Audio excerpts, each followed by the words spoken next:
Rares, mais pas si rares. Si je vous disais que les maladies rares n'étaient finalement pas si rares, on pourrait croire qu'elles ne concernent presque personne, et pourtant c'est faux. Une personne sur 20 est atteinte d'une maladie rare, ce qui signifie qu'ici, dans cette salle, plusieurs personnes pourraient être concernées. Ces maladies sont certes pas si rares, mais leur impact, lui, est immense. Pour mieux comprendre cet impact, prenons notre corps. C'est un peu comme une cathédrale, un agencement de pierres, un chef-d'œuvre d'équilibre. Chacun de nos nerfs est une pierre essentielle, garantissant la stabilité de l'édifice. Mais alors que se passe-t-il quand certaines pierres commencent à se fissurer ? Eh bien, c'est exactement ce qui arrive aux personnes atteintes de neuropathie dite démyélinisantes, des maladies rares qui abîment le nerf et fragilisent ainsi leur équilibre. Dans ma thèse, je m'attaque à deux types de fissures rares.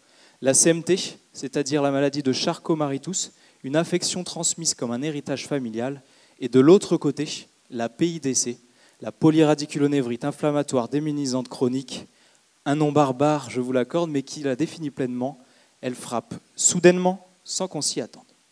Ces deux maladies ont tellement de points communs qu'il est parfois difficile de les différencier, et même les meilleurs architectes, les médecins, peuvent parfois les confondre. Ce qui est déconcertant, c'est que traiter l'une comme l'autre, cela équivaut à essayer de réparer un mur avec un marteau. Ça ne marche pas très bien. Et si l'on se trompe, les traitements peuvent être inutiles, voire délétères. Pour aider ces patients, il apparaît important de d'abord comprendre ce qui les différencie. Mais alors, où faut-il chercher ? Eh bien, dans l'équilibre. Pour confirmer cette hypothèse, j'ai fait passer plusieurs tests à 80 patients, dont un test d'équilibre digne d'un funambule. Ils se tenaient debout, alors rassurez-vous pas sur un fil, mais plutôt sur une plateforme qui mesure leurs moindres oscillations. D'abord les yeux ouverts, puis les yeux fermés. En étudiant l'équilibre de ces patients, j'ai fait une découverte qui s'est avérée édifiante.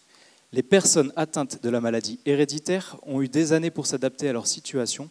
C'est comme si, tel un funambule, leur corps avait appris à marcher sur un fil avec un filet de sécurité invisible. Ce filet, c'est un mécanisme compensateur. Grâce à lui, même quand on le retire un sens comme la vue, il reste stable. A l'inverse, dans la maladie au nom barbare qui surgit soudainement, ils n'ont pas eu le temps de développer ce filet, alors quand on le retire la vision, il vacille davantage. Finalement, ma thèse, c'est un peu comme reconstruire une cathédrale. Je cherche à identifier les failles, à comprendre les mécanismes qui tiennent l'édifice debout, et je m'assure que les pierres, même fragiles, restent stables. En comprenant ces mécanismes compensateurs et avec des exercices spécifiques, nous pourrions améliorer le quotidien des patients. Avec cette thèse, nous pourrions également former les professionnels de demain pour rendre la prise en charge du rare plus si rare.